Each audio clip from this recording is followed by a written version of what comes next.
आयुष्य खूप जास्त सुंदर आहे जर आपण ते सुंदरपणे जगलं तर.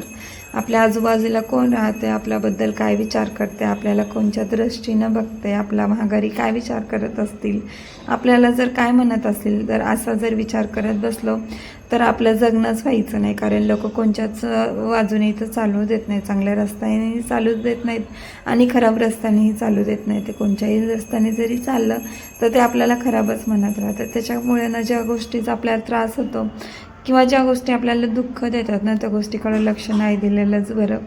तर असं इकडं मी जेवायला बनवायला घेतलं होतं. आज काही मी टिफिन दिला नव्हता म्हणून मी ते स्वयंपाक बनवायचा होता. आता दिवला भूक लागली म्हणून मी ते दिवला धिरडं बनवायला घेतलं आणि आमच्यासाठी वरण टाकलं होतं. आता मी जे वरण टाकलं होतं ते मिक्स डाळीचं टाकलं होतं.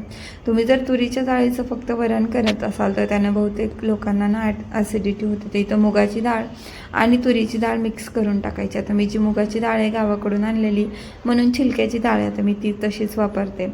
लसूण सोलून घेतल्यावर वरणाला देऊ अशी मज्जा करत होती. जे लसणाचे छिलके पूर्ण डोक्यावर टाकून घेत होती.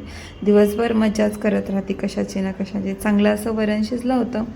कांदा लसूण अद्रक भरपूर टाकलं, सारं टाकलं आणि कांदा थोडासा तळायला टाकला आणि टमाटर देखील भरपूर सारं इथे चिरून घेतलं होतं. त्या कुकरमध्ये आपण वरण शिजवून घेतलं होतं, त्याच कुकरमध्ये तर भात शिजायला टाकला.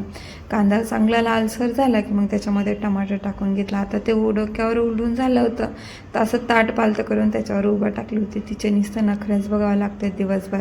आपला साधा घरचा जो मसाला बनवलेला होता फक्त तेच वरणामध्ये टाकला होता, जास्त काही टाकलं नव्हतं. रोज रोज भाजीला मसाले टाकणं काही गरजेचं नाही.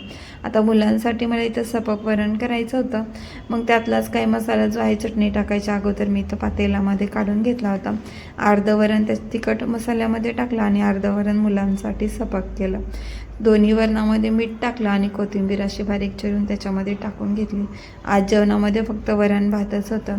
डब्बा द्यायचा असलं की कसं वरण पोळी सगळंच बनवते, पण आज डब्बा न्यायचा नव्हता म्हणून थोडी ढिल्लीच पडले होते. सगळं झालं तोपर्यंत शिवम इकडं आला होता. शिवम आला की देव कसं दादाला घ्यायलाच जाते. तिचा दादा आला की तिची खुशी गुगनातच मावत नाही. दादा आया करते. वरण भात सगळं रेडीच होतं. तसाला म्हणलं आता जेवायला घेऊया. जेवायला घ्यायचं म्हणलं की थोडं पद्धतशीरच घ्यावं म्हणलं आज, कारण फक्त वरण भातच केलं होतं. धनी काय एवढे जास्त खुश होणार नव्हते म्हणून त्यांना खुश करण्यासाठी काहीतरी ते नवीन करायचा प्रयत्न केला. भातात सगळ्यांची नावं टाकून घेतलं आणि सगळ्यांना इथं वाढून घेतलं. देवलासुद्धा भात आज जास्त आवडला होता, पण खायचं काय तिची पद्धत वेगळीच होती. सगळ्यांचं जेवण झाल्यानंतर शिवम असं मस्त डान्स करत होता आणि मी त्याचं बघत होते, कारण त्याच्यात डान्स सुरू होणार आहे.